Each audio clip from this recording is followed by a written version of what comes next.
first 3 steps was immigrate, increase, eliminate. Immigrate as a religious refugee, increase the number of your followers and demand political accommodation, and then eliminate the previous culture. So I was speaking in Detroit area, and afterwards had people come up and visit around the book table, and they were telling me about a lady who had a ministry to pregnant mothers. So she shows up at a Muslim house, has a little present. Well, out of a bedroom comes another pregnant Muslim mom. Out of a bedroom comes another pregnant Muslim mom. Out of a bedroom comes another pregnant Muslim mom, all pregnant by the same man. He's practicing Sharia law in his house. And then someone else says, oh yeah, Fazil bought a bunch of houses on the street, has a wife in each one. Where was this? In Detroit area. The wives go down to the welfare office and say their husband's not around. He goes and visits them, and the more kids they have, the larger the checks get. And he's living like a king at state expense, and all the kids playing in the middle of the street are his children. He's practicing Sharia law on his block. They take over several more blocks, and they vote in the school board. And now they have their Sharia in the schools. And then they take over more blocks. They vote in the police department, fire department. And in Hamtramck, Detroit, they vote in the majority of the city council. They have their minarets, their calls to prayer 5 times a day, no different than Pakistan. So we see the first ones come in as immigrants, and they're nice, and they're so nice, everybody says they're nice, nothing to fear, let more in, more come in, they gravitate together, form a community. Imam shows up and says, okay, you need to start getting a little more serious about this, more fundamental. Then the burqas start appearing, people say the neighborhood's changing, they move out, more Muslims move in. And then there's always that stickler that says, I refuse to move out. And that's when there's random violence from Muslim youth. And there's no witnesses, because no Muslim family dare testify against another Muslim family on behalf of some kafir infidel that's hanging in the neighborhood. And so eventually they take over the entire neighborhood. And they do this neighborhood by neighborhood, city by city, block by block, until they take over countries. And there's 1,400 years of track record to observe this pattern. So they took over Egypt, which used to be Coptic Christian. They took over Syria, which used to be Christian. They took over all of Turkey, which used to be Christian. Took over all of North Africa, which used to be. They took Spain, held it for 700 years until the Spaniards drove them out. Welcome to the J.J. Carrell Show. I played you that because I watched that earlier today as I'm preparing for my show, and I was like, this guy articulates exactly what is happening to Western Europe and is happening now in the United States of America. And he's absolutely 100% spot on.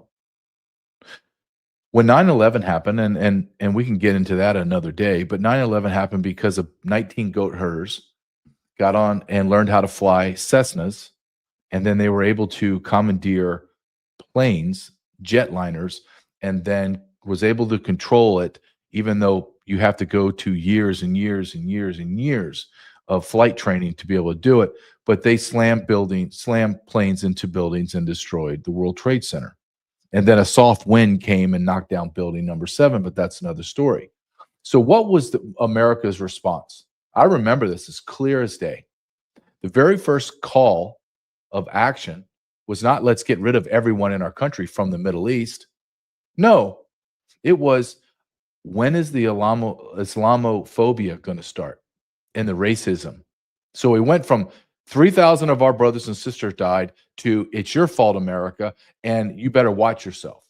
Then the second thing happened under George Bush, because he was worthless as many of all the other presidents were worthless. What did he do? What did America do? Well, we quadrupled the amount of Muslims in our country from 9/11. Now, why would anyone do that? That's like me sitting here and we get invaded by Germans and we finally get some kind of control, and our response is, let's bring in more Germans. Sounds crazy, doesn't it? Well, it's crazy because it is crazy. But it's not crazy stupid, because this was not done by stupid people. The invasion of the United States of America was strategic, it was intentional, and it was purposeful. There were not stupid people that did this. They may be evil, and they are. They may have a completely different ideological system, moral system, but they're not stupid. And I would argue that they're smarter than us, because they're winning. They're winning. We have more Muslims in our country today than ever before. They're reproducing at almost an 8-to-1 ratio. UN data says it's 5-1, but when they get into Western nations, they kind of reprocreate like rabbits. 8, 9, 10 kids. Our women are killing our babies, like literally killing our babies. And the ones that do survive out of the vaginal canal, we like to mutilate their genitals by the age of 12. That's the new fad in America. This is a destination for hell. Absolute hell. You can look at Dearborn, Michigan. You can look at Laughlin, Ohio. You can look at many places in Texas. You can look at places in Florida now. California, Los Angeles, mosques are going up all over the place. I live in Kansas. There's a gigantic mosque down the road from me. Charlie Kirk said this the most as he could, the most articulate and clear way when he said the Western world in Islam is incompatible. We are incompatible. Our Constitution trumps everything. It was created by divine providence, so our Constitution is interwoven with God, even though that we become secularized. We are interwoven with God in our belief in Jesus Christ. Muslims believe their Sharia law trumps everything. Everything. And they tell us that it trumps everything. And I've said this before, and I got some pushback. I believe that the Muslims are a honorable adversary.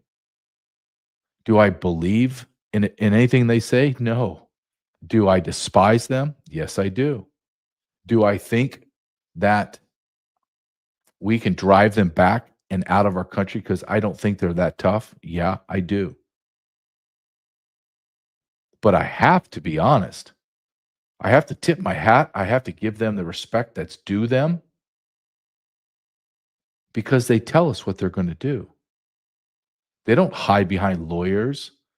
They don't sit there and try to play semantics and undermine America. They just come straight out and tell you, this is what we're going to do. We're going to use the Constitution, your Constitution, to drive Sharia law. And before you know it, we will own cities, and then we will own states. And there's nothing you can do. There is nothing you can do. And they are absolutely correct. They're building a giant Muslim community in Texas, and they're naming the streets after the terrorist. And there's nothing you can do about it. Because our Constitution has been so bastardized, so worthless, that we now somehow find in that beautiful document the need to continue to import these people that hate us. Should all Muslims be moved out of America? Yep. Yeah. Should we do like China does and Russia and tear down the mosque? Yep. Well, that's harsh. That's crazy. That's bigoted. That's against the Constitution. No, it's not. No, it's not. We have a virus that has been brought into the body of America, and that virus is spreading. What do you do with a virus? Do you sit there and you placate it? Do you sit there and try to talk nice to the virus? Do you try to sit there and pray the virus away?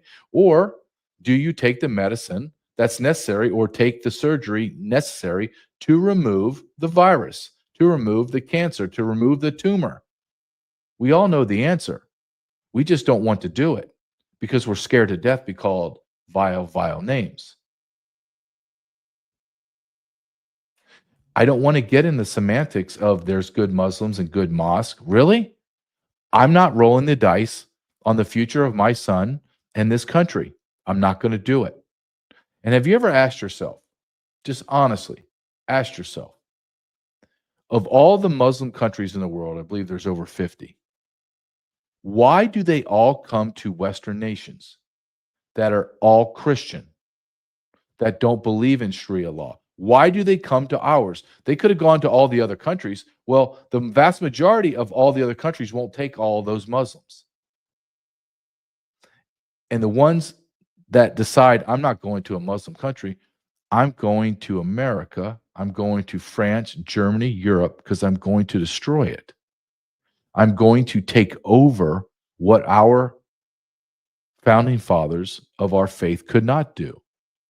And we're not going to go to war and try to bomb our way in, because you can't. You don't have enough people. You don't have any technology.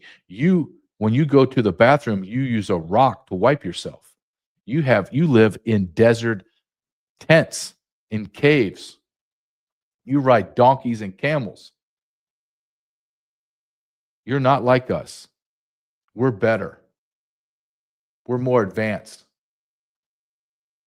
As I showed on the show yesterday, you, the Muslim countries, love to inbreed, meaning you love to have sex and marry your first cousins, causing your IQ level to dip below retardation. But what did we do as Americans? We brought in tens of millions of retarded people. And those retarded people are violent. Those retarded people don't share any of our values. Those retarded people are easily manipulated because they are retarded. And we did this to ourselves. One nation that refused to do it, that's Viktor Orban from Hungary. Listen to what he says. He doesn't have any Muslims in his country. You know who else doesn't have Muslims in their country? That'd be Poland. You know why they don't? Because they love their white race and they love their Christian values, and they don't want savages, retarded, inbred people in their country. Period. What a novel idea. Truly, it's novel. Listen to Viktor Orban and tell me if you disagree with anything he says. The migration issue is so complicated. Legally, it's very simple, to cross the border line without a permission is a crime. Full point, it's over. The problem is that migration is a concept of changing the society as such. Yeah. It's a kind of replacement of the original native-born voters with somebody else. And this is, without being involved into any conspiracy theory, this is a well-detailed plan of the left. Mm-hmm. Mm-hmm. Because, my understanding of the history is probably not as sophisticated as yours, but if I understand correctly, the last 150 years of the European, including UK anyway, mm-hmm. The European politics, it's about a competition of two tribes. One is those who think that we should stay in the traditional frame and value system of Europe as it was. Nation, freedom, Christianity, that's all. Not one thing he said is incorrect. You can walk down, it's almost Christmas time, so their Christmas center's up. Spectacular, beautiful. I went to one in Germany once, and I thought, my gosh, I want to go back. It's spectacular. Can't go back there. Why? Because the Muslims have taken over, and they say that this is an affront to Islam and the Prophet. So they won't let people go into the Christmas centers and enjoy their life. Well, they'll do what they did last year and drive one of their cars at about 100 miles an hour and run over and kill about 15, 20 people. But Viktor Orban and the Polish people, nope. Hungary and Poland, no. And guess what they have? Beautiful Christmas nativity scenes, villages that you go into. Why? Because no one's afraid of a suicide bomber with an IQ of 45. What happens in America when we allow tens of millions of people into America that are illegal aliens? 60 to 70% of all the illegal aliens that came into America, there was 30 million of them in 4 years under Biden, are single adult military age men from the continent of Africa, Middle East, Haiti, and Venezuela. What happens when you bring in soldiers? Well, corruption begins to happen. I want you to watch this Fox News report about Doge and the Social Security numbers. All of this ties in perfectly, and I'll explain it as we go. But this is what's happening to you, America. You are feeding and providing financial wherewithal to kill yourself. Watch this. Box to reveal what's really going on. Doge exposed our immigration asylum disaster. That was the tip of the iceberg. Now, here's the story. Doge has found that immigration gave a work authorization document to illegals just 5 months after they filed for asylum. That document allowed them to work while they waited to hear whether their asylum request had been accepted or denied. So they could work as an illegal, knowing it would take years before their case was heard. The Immigration Department mailed them a Social Security number. No interview, no proof of identity. They just put it in the mail. Here's your number. In 2021, Doge says 270,000 new aliens were issued Social Security numbers, 590,000 in 2022, 964,000 in 2023, and 2.1 million in 24, right before Biden left office. Doge also discovered that 1.3 million aliens are now receiving Medicaid. Millions received driver's licenses, some registered to vote, and Doge says some actually did vote. Try and square that against Democrat claims that Musk is destroying Social Security and cutting Medicaid. He's not destroying, he's weeding out people who don't qualify. Who is really guilty of misinformation in this case? It is not Elon Musk. Let me be very clear. It's not 2.1 million in 2024. Kristi Noem has already come out and said it is now over 9 million illegal aliens were given Social Security numbers. 9 million. 6,000 within that 9 million were found to be people on the terror watch list. I have been screaming about this in documentaries and books and public speaking in my podcast that we have never been, our nation has never been this vulnerable.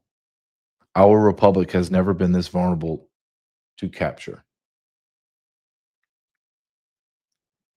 There is no other outcome except a violent and painful war inside of our country. These people will not leave. Donald Trump has ordered ICE agents into Dearborn, Michigan. How do you think that's going to go?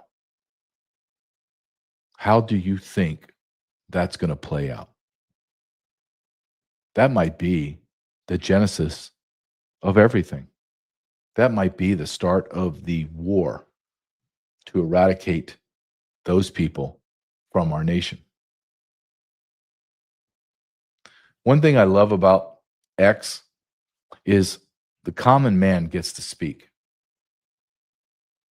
And the common man has more intellect, more common sense, and speaks more truth than any of the polished politicians, talking heads. And this guy is a perfect example.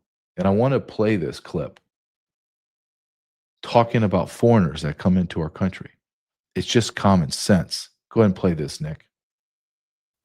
Just so we're clear, if a foreigner comes to your country and demands that you accept their culture as your culture, or demands that you change your beliefs, that is not a foreigner. That is not an immigrant. What that is an invader. That is someone that is coming over to your space to take over and invade it.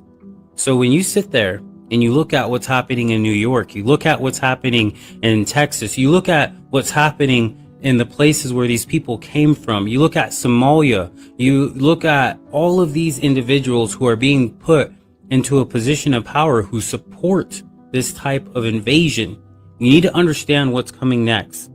They will take away our weapons. They will tell us that we cannot eat certain foods. They will tell us that we cannot go to certain places. They will tell our women that they have to wear certain clothes. They will tell them that they have to dress modest. They will force them to do a lot of different things. You will have to deal with people praying in the middle of the street while you're driving and stopping you and invading your movement, your space. You need to understand what's taking place in America so that you can understand that these people are not coming here with good intentions. This is not me saying that I hate people. This is me basically saying, look, if you like the fact that America is a free place where you get the freedom to believe in what religion you want to believe in. If you get the freedom to decide what you want to do, as long as nobody is getting hurt. If you love that part of America, the freedom of choice part of America, you need to understand when people come over and they say that you don't have a choice, they probably should go, because you don't get to tell us what to do in our own country. It's not being rude. It's just saying, hey, look, this country was built in a way where everybody can come here and feel happy and feel blessed and enjoy the fact that this is a free nation, not a nation that will be enslaved by any foreigner invading it. He's spot on. The only thing that I would argue about that he said is of his I don't want to be rude. I want to be rude. Get the hell out of my country. Period. Our country is our home. So if you had an unwelcome guest in your home, you didn't ask for them to come. You just came home from, say, church or school, and all of a sudden there's 5 dudes in your house. They don't speak English. They've eaten all your food. Your wife is over there crying because she got raped. They're doing things to your children that are unspeakable. And you sit there and take it because you've been programmed, propagandized to be a loser. And then when you tell them to get out, then they fight you. And know what they do? They throw your ass out. That's what's happened in Islamic communities across America. Go look at Europe. But you don't have to go across the pond. You just look here in America. How do you think the people in Dearborn and parts of Texas that like to hear the call to prayer 5 times a day, do you think that's an infringement on your way of life? But they take it. Why? Why do they take it? Because the chief of police is a Muslim. The majority police officers are Muslim. The city council is Muslim. The mayor is a Muslim. You're not going to get anything done. You could sit up there and you could scream into the wind. They're not going to do anything. Why? Because they don't have to. They own your house now. And you're so stupid. You're so gutless. You're so impotent. You still make payments on that house in the form of taxation. You actually pay the salaries of all those people. You actually pay city and county tax to be told to shut up. That the call of prayer at 5 o'clock in the morning or 5:30, whenever they get down on their knees and pray to the pedophile Muhammad, that's just too bad. You're going to have to deal with it. Who doesn't want to hear the beautiful call of pedophiles at 5 o'clock in the morning? I would love that.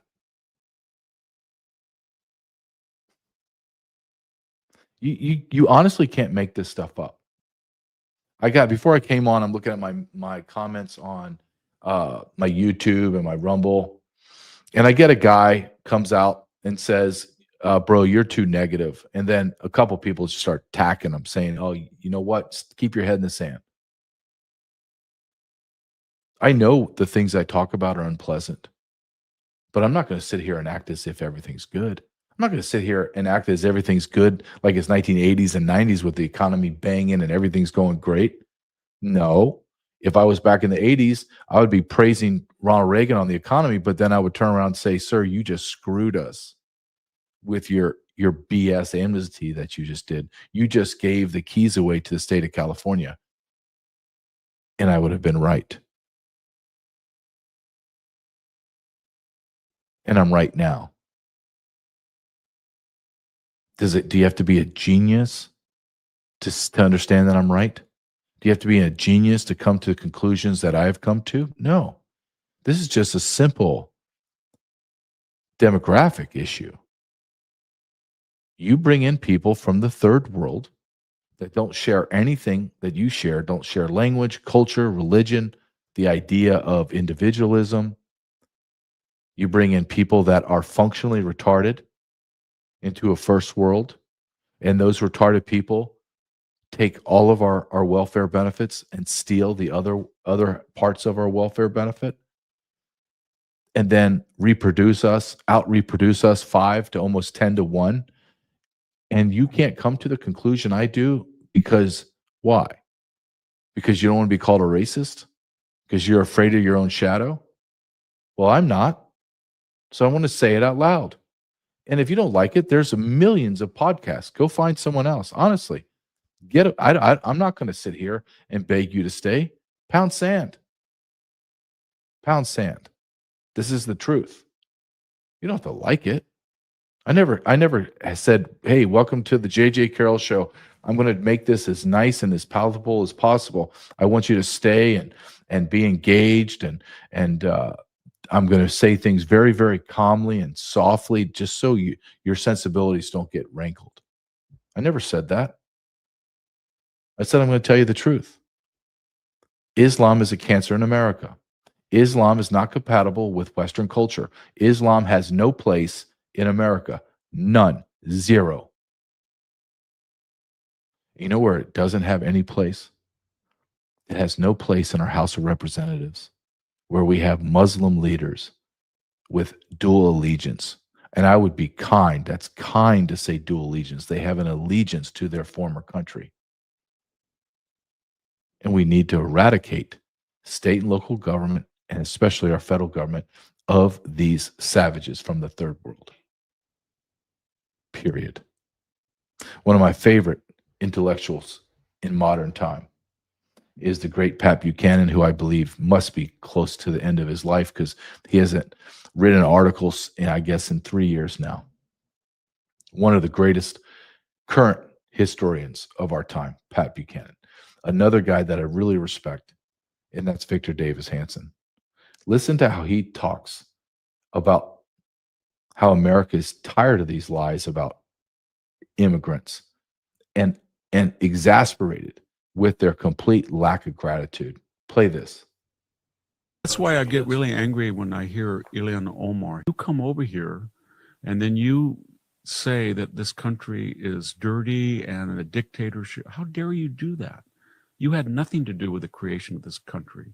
You came over here because this country offers you more security, more prosperity than any other country in the world. And I get so tired. I mean, we're always told, properly so, that a naturalized immigrant has the same claim on America as a nativist born many generations. Yes, that's true, but we ask in exchange a simple requisite. If you come over here and you come across the border, do it legally, but more importantly, have some sense of gratitude that you made that decision. We didn't. You said, I want to come into your place because I don't like my place, whatever don't like means. I'm in danger. I'm poor, whatever. When I come over to your place, I made a decision that it had attractions that I didn't have. Therefore, I will not trash your place. And I will respect the people who made that an enviable place for me to come to. Victor Davis Hanson, spot on as always. It's not the gratitude. They're not thankful. I mean, let's look at where Ilhan Omar came from. I think the average income in Somalia is like $3 a year. They live in just a complete wasteland. They're starving. They're on an ocean. They're on a body of water. And it's the same crap. They're just poor. They're uneducated. They're inbred. They're incestuous. They're retarded. And what was America's response to that? Give us as many as you can. You don't think that Obama, Mayorkas, Biden, Lindsey Graham, all the gutless Republicans shouldn't be brought up on treason? You're going to try to sell me that they should just be left alone and live their life? Where's justice? The Somali community 99.9% Muslim. They're all here. They stole $1 billion. $1 billion from the state of Minnesota, with the vast majority coming from the federal coffers. 75 people have been arrested so far. They are the proverbial meme, the African prince sending you emails. They're no different. The continent of Africa is filled with fraudsters and thieves. They know nothing else. Somalians are not working their ass off. They're stealing their ass off. And we just sit here and allow them. Talk about someone that's functionally retarded. All joking aside, Tim Waltz is absolutely functionally retarded. There's no way around it. He's just retarded, and he's evil, and he's stupid, and he's complicit because he knew all this was going on, but he didn't want to upset the Somali community where he gets his votes. So he let them steal. 100,000 people stole over $1 billion. The whole community. It's not 100 people, 75 or 100. It's the whole entire community. They took $400 million out of Medicaid, by falsifying that all their children had autism. No, all their children are functionally retarded. That's a different thing than autism. But they lied about autism, and all the doctors, all the nonprofits, all the NGOs work together to facilitate the fraud. Why are they not all gone now? Why are they still here? Honestly, why are they still here? Don't tell me we can't do it. Pakistan, I talked about this before. Pakistan found that there was millions upon millions of Afghans living in Pakistan. You know what they did their first 30 days? 30 days, not 30 years, first 30 days. They deported 2 million Afghans in 30 days. Are you telling me the third world dump called Pakistan can do that, but America can't do it with ours? Are you really going to try to convince me of that nonsense?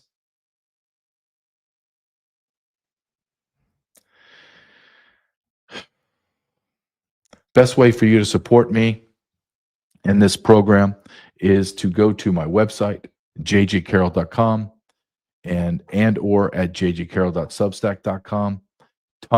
Ton of free stuff at both my website and my Substack. Writings, videos, short videos, interviews, everything you want. Please go and visit my website and my Substack. Subscribe. If you want to be a paid subscriber, there's paywalls and to be able to paid subscriber and help fund this show.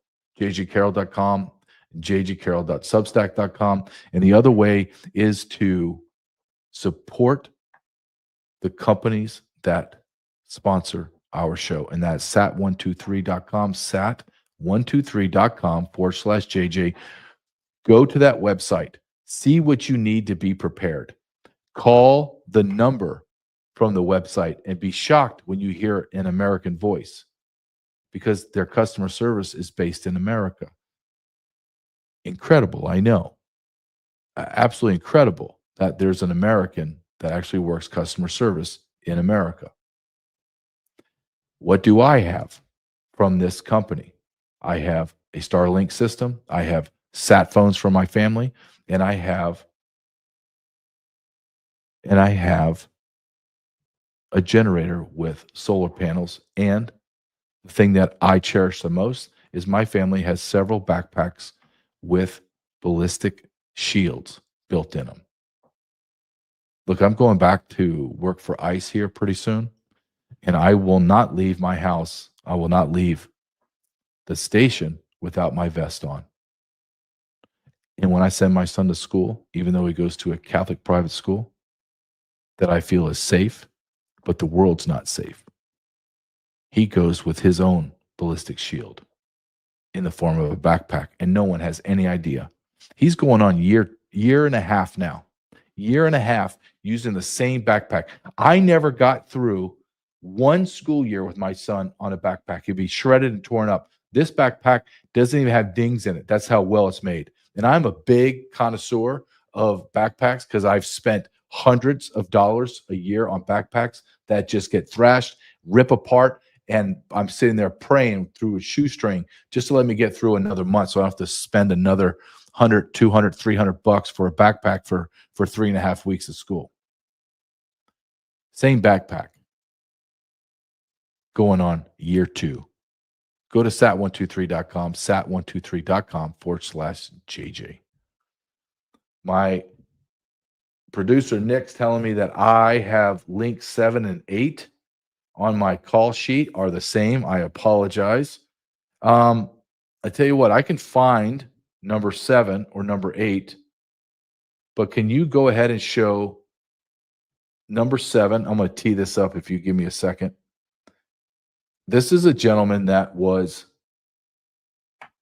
deployed to Afghanistan. And I always love to, I don't want to listen to politicians. I don't want to listen to church leaders. I don't want to listen to really anybody, to be honest with you. But when I do want to hear something from someone, I want to listen to a dude that's been there and done that. And this guy worked in Afghanistan. He had to deal with the locals and all that. And he's telling us, get rid of them all now. Listen to how he explains why they have to go. President Trump is making the right call to pause all immigration. And I'll tell you that ordinary American citizens cannot fathom the evil that we as Afghan veterans saw in Afghanistan. These people are unbettable. They will not fit into our culture. And as a platoon leader, I had to conduct these key leader engagements with my supposed allies. And they would have these young boys, these chai boys that would serve as tea, and they were sold into sexual slavery to these pedophile men. And also my women that are attached to my unit, the female engagement team, all 3 of them just so happened to be blonde. We had to constantly protect these women from Afghan locals and our allies in the Afghan National Security Forces. If we wouldn't have done that, they would have been beaten and they would have been raped. Now, many of the men I served with in Afghanistan were courageous. I admired a few of them, but I couldn't trust any of them. And we need to deport all of these people as soon as possible to protect our homeland.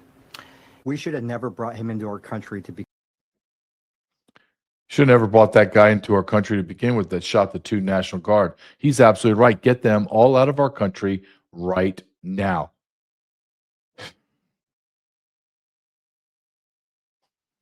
Raping boys. That's who we're partnering with, right? So you tell me, I love this with John McCain and Lindsey Graham, all those horrific individuals that kept going back. We have no idea who the enemy is. And who are we partnering with? Oh, we're partnering with the guys that like to have sex and rape young boys. Damn, good call. That aligns somewhere about our Christian values. Well, maybe your Judeo-Christian values, but not my Christian values. Oh, shut up, JJ. It's America. Have sex with boys is not our problem. It's not they're good for us. These are good people. What? What are you talking about? They're raping boys? Yeah, they're raping boys. Okay, well, that's a good partner. Love it.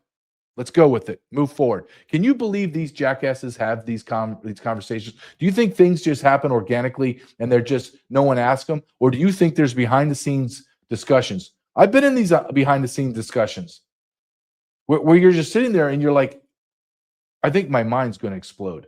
You people are the dumbest people on planet Earth. Are you actually saying this out loud? Are you actually contemplating this? Are you actually giving this? So are you defending it? Yeah, there were conversations. We're going to have to partner with these Afghans. They like to rape little boys. What do you think? Ooh, okay, let's do it. Don't worry about it. By the time everyone finds out, it's going to be already over. We'll pull out of Afghanistan and let 13 members of our military get slaughtered, and then we'll actually fly those pedophiles in our C-130s and fly them into America. Yeah, that's a good idea. Let's do it. Hey, you just got promoted. You think I'm making this up? You think this is like that didn't happen? Absolutely, that happened. Absolutely. Did anybody lose their job? When we pulled out of Afghanistan, did anybody lose their job? Did anybody lose their job? No. No one did.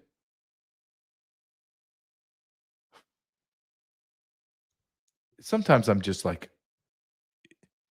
and I know I've told you this before. Sometimes I think I have to stop in my office and just turn everything off And I have to ask myself, if I'm honest, I have to ask myself,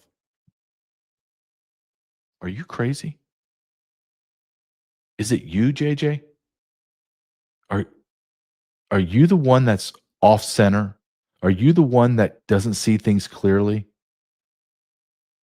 Because evidently, a lot of people think this is okay. A lot of high-ranking people think this is okay. I'm not the problem. I'm not, and I'm not black pillar, and I'm not somebody that goes to the far right. I'm just some guy that sees things very clearly through common sense.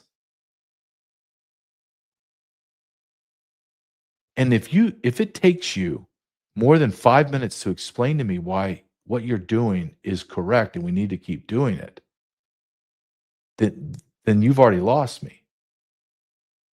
You ask me, why do we need to close the borders? I'm going to tell you within 30 seconds why we need to close the borders.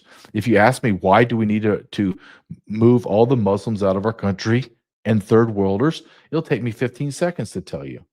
It's not long-winded. I don't have to sit here and try to sell you. I'm just going to tell you the truth. This is what needs to happen. But you can never tell me the truth. You always have to spin it some way. It's like you're selling me something I don't need. I'm not the problem. Do I have all the answers? No. And I don't need to have all the answers, to be quite honest with you. I can point out the problems and say I want it fixed. And then if you're going to ask me what I'm going to do, then I'm going to be in charge of that. And then I'm going to move those people and those things that are the problem out of my country. There needs to be a lot more men like me that are just doers, that are leaders, that other men follow. We don't have a lot of those men. We just don't. I'm going to play this clip from Will Cain from Fox News. And I'll give him to credit, he has been on this and on this and on this. As he talks about the Somalis. Go ahead and watch this.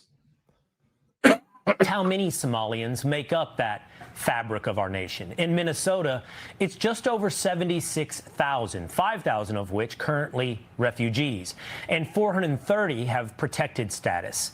Since then, since 1993, there have been 26,000 refugees. But there's also a lot of money being sent to Somalia from abroad. 40% of households there get money transfers. It totals $1.7 billion by the Somali diaspora. Well, that was in 2023. It's also worth pointing out that's more than the budget of Somalia's government in 2023. Where's it coming from? Well, here's an example. The federal child nutrition program, Feeding Our Future, very much in America. The sponsored organization were primarily owned and operated by members of the Somali community. It claimed to be serving thousands of meals a day, 7 days a week to underprivileged children. Spoiler alert, it didn't. The fraud ring used fake meal counts, doctored attendance records, and fabricated invoices, all while raking in quite a bit of money from the government. Just this week, a 36-year-old man became the 78th person charged in the scheme. According to prosecutors, he claimed to serve 6,000 meals a day, 7 days a week at one of the meal sites, which is more than double the number of people who live in the town. In 2019, Feeding Our Future received $3.4 million in federal funding. By 2021, that number was $200 million. In reality, that money was being used to fund lavish lifestyles in the U.S. and elsewhere. And many other schemes spawned from this one. News Nation reports to date, 86 people have been indicted. Of those indicted, federal authorities say 79 of them are Somali descent. We told you about Minnesota's Medicaid Housing Stabilization Services. It was originally created to help seniors, addicts, and others find housing. Program criteria was loose, leading to fraud and costs exploding. 6 people accused of defrauding HSS are members of the Somali community. We also told you about the autism scam, where a woman in the Somali community was one of the many accused of recruiting kids for autism therapy, even if they didn't have autism. As a result, Medicaid claims also surged. Bottom line, we know this fraud is happening, but what's worse is when good prosecutors try to do something about it, and a judge lets the convicts off the hook, like in Hennepin County, where a judge tossed out a jury guilty verdict in a $7.2 million home health care fraud case. In August, Abtifa Yusuf and his wife, Lul Ahmed, were found guilty by a jury of stealing $7.2 million in taxpayer money through Medicaid overbilling in a personal care assistance scam. According to the Minnesota Attorney General's office, they used stolen funds for, you guessed it, a lavish lifestyle. $1 million into a personal account, $387,000 in cash, $22,000 at a furniture store, $42,000 at luxury car dealers, and $80,000 at high-end clothing stores. But despite all of that, and a quick jury verdict, the judge tossed it out, writing, while the court is troubled by the manner in which fraud was able to be perpetrated at promise, the state's evidence did not exclude other reasonable, rational inferences that are inconsistent with Mr. Yusuf's guilt. It's all incredible, seemingly He's right. It's incredible. Our judicial system is to say it's corrupt is being kind. There's no justice in America. Don't you dare believe that for a second. There's no justice. I learned that quickly in the United States Border Patrol, dealing with U.S. attorneys, overworked, understaffed, tons and tons of cases, cutting deals, not prosecuting. It's a boondoggle. It's a boondoggle. There's no justice. Quickly, tell me one person that's been arrested in the last 11 months by Pam Bondi's DOJ. Go ahead, I'm waiting. Go ahead. Go ahead, I'm waiting. You can't give me one? Because there is none. This is low-hanging fruit. This is Mayorkas to open the borders. That's treason. You have Ilhan Omar, marriage fraud. Oh, we're at marriage fraud. Let me just go ahead into this one. Can you go to either, both of them are saying 9 and 10, Nick? Can you just show, this is a gentleman that's already done all the legwork. He has all the receipts. He's telling you, look at all the fraud she has committed, to include marriage fraud and incest. She needs to be deported. But we don't deport her. We just bring in more people like her to bring in more retarded savages that like incest into America with IQs under the 70 threshold of retardation. Do you see a thread here in America? Play this, Nick. This makes me sick. Also asking Congresswoman Craig to initiate an ethics investigation into Congresswoman Omar because of questions about federal tax fraud, federal immigration fraud, federal student loan fraud, and state violations of perjury, bigamy, kickbacks, and acts of campaign fraud abuse in Boston, Washington, New York, Chicago, and Florida.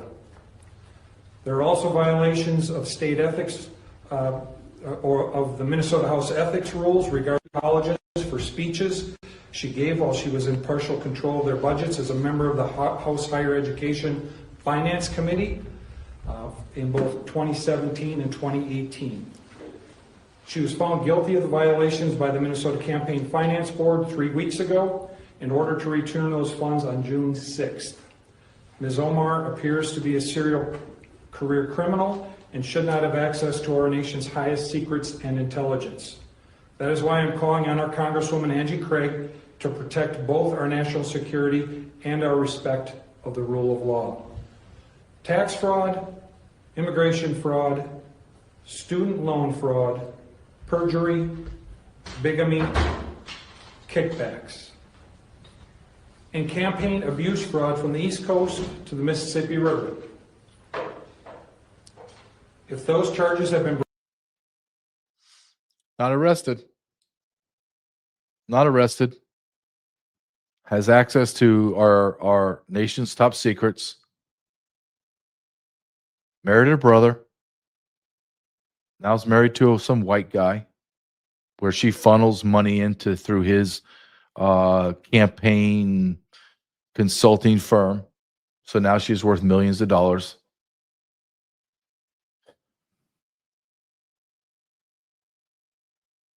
If Donald Trump wanted to do something big and kind of really set the tone, he would have her arrested right now, put in handcuffs, march her skinny butt down the halls of Congress with that dirty rag on her head, throw her on the very first plane, and get her ass back to Somalia.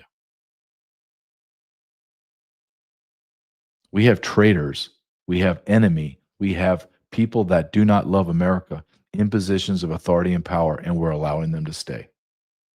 Don't tell me constitutional due process. Don't go there, because you, the left and the rhinos, have destroyed my Constitution. It has no semblance of what our founding fathers. You have brutalized our Constitution. I want action, and I want it now. As I told you earlier, the common man has more common sense, more intellect, more experience in life than the elites. And I found this young man, and this was, I thought, excellent, so I'm going to play it for you. It's his dissertation for about 2 minutes about how diversity is evil. Diversity is not a strength. Diversity is killing our nation. Watch this. No, diversity is not our strength. Like, look around. Do you think that it's actually working? Does it look like it's actually working? Because every country that's gone in on multiculturalism is dealing with the same exact problems. Whether that's segregated communities that do not mix, whether that's rising cultural tensions, whether that's parallel societies with totally different values, or people living in the same country but with zero sense of unity. And you also have governments that are constantly trying to manage conflict instead of building progress. That's what diversity leads to. That's what multiculturalism leads to. Now, let's look at Japan. Japan did not sign up for that Western experiment that is failing terribly. Japan said no to open-ended immigration, no to mass cultural importing, no to the idea that a country should bend its identity to please everyone else on earth. Japan built its society around unity, right? Shared culture, shared expectations, and actual social cohesion. If you want to live there, you assimilate. You join their culture. You don't show up and demand that they change to fit you. You don't get a separate set of rules or a separate identity group inside of the country. And the results have spoken for themselves. Japan has one of the lowest crime rates in the world. They have insanely high levels of social trust. They have safe streets. They have a stable society with almost no internal ethnic conflict. They have a world-class economy and innovation without importing millions of people from everywhere else across the world. Look, I'm not against diversity in any capacity, but I am extremely 100% against the idea that diversity is our strength, that more diversity means more success. It doesn't. Or the idea that it's needed. Clearly it's not needed. Look at Japan. People in Japan aren't scared to walk out in the streets at night. They aren't afraid to take public transportation alone. They don't burn down cities when they're angry. They don't live in constant culture wars. Why? Because the country actually agrees on something, what it means to be Japanese. There's a shared framework and shared identity in Japan that we really don't see so strongly in many other Western countries, because we have started to import millions and millions of people under the banner of diversity and, well, it helps our economy, all of which are lies. Multiculturalism in the West has created a competition, not a community. It's everyone fighting for themselves, trying to protect their group, their language, their values, instead of being one nation. And the more diverse that it gets, the more divided everything becomes. And you can see this with the political polarization, the riots, the protests, the constant outrage, and the breakdown of citizenship and its trust in the government. The issue isn't immigration, it's importing cultures that refuse to assimilate and then pretending that calling it diversity magically fixes the consequences. Diversity itself isn't the issue, but the issue is pretending that there's like this equal equation and correlation to where when you increase diversity, it always comes with an increase in success and strength, which simply isn't true. Some diversity can be good, but it is not the case that the more diversity you have, the more successful your country will be. To say that, I love his last statement. To say that there's more diversity equals more success, it's inverted. The more diversity is going to show you less success, doom. And he makes a great point about Japan, and I've talked about this, but he didn't mention this one thing. Why is Japan the way it is? Because there's one race. In America, since far back as the 60s and 70s, we only had two races that were truly, truly quantifiable in our census. It was 90+% white and around 10% black. And we had a lot of cohesion because we share the same God. We share the same language, the same cultural norms, the same founding leaders, the heroes that created America. We don't have that anymore. Whites are less than 55% of our population. Blacks have not gained anything since the 1960s. And now we have a brand new Hispanic, which is basically a hodgepodge of everything else, in the almost 20% that did not exist less than 50 years ago. Can you not connect the dots? Can you not see what's happened to our nation? We have been demographically destroyed. Period. And people ask me, well, how do we change it? And my response is every single time they ask me, you're not going to vote your way out of it because our votes don't count. You're never going to legislate it out because the legislators are never going to have the courage to do it. You're not going to go in front of a judge and be able to have some kind of legalese. The judicial is broken. They're not good. So what's left? Honestly, what's left? And what's left is a violent purge of foreigners from our nation. And then when that happens, or at the same time, we go and do a violent purge of the leaders in our government that allowed this to happen, that not only allowed it to happen, but became multimillionaires because of it. This is not a fantasy I have. This isn't some, I think this will happen. History shows that this is going to happen. We have a body of Americans that have no recourse for their grievances. None. There's no recourse for the homeowner in Dearborn, Michigan, listening to five times of prayer. What do you think is going to happen? Let's play this. I like to play this game. Stop living in the present and let's look to the future. Let's say nothing changes. And let's say it's not 10 cities in America that are inundated with Muslims and third worlders. In 10 years, it's 50 towns and cities. 4 or 5 complete states. How do you think that ends? Let's go 20 years and everything is accelerated. Now we have Muslim senators, Muslim congressmen, by the tunes of 10, 20, 30 congressmen, 40 congressmen, 50 congressmen that are Muslim, third worlders, Hispanics from Mexico and Latin America, 100 congressmen. What if there's 37 senators with dual allegiance, dual citizenship? State legislators are run by Muslims, third worlders. You don't think it's going to happen? Do you think that they're all going to stop at the mayor and the city council? Are you that naive? Are you that gullible? That they're just going to stop at school districts, school boards, and city council and mayors and chief of police? Are you insane? Are you actually insane? Or are they going to ramp up their ambitions and take over our Senate and our Congress? And then lo and behold, a real, true Muslim president rises up, second only to Barack Obama. How do you think this ends? Stop living in the present and thinking as if everything is okay, because it's not. Stop looking to the future and thinking that everything will just take care of itself. That is a fool's man's way to think. We are on a collision course of pain and suffering.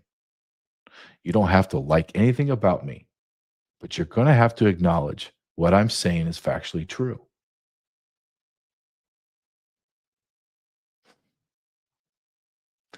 It's a math problem now. They are becoming more of them than us. We are within 2 generations of being the minority in our own country. God bless America.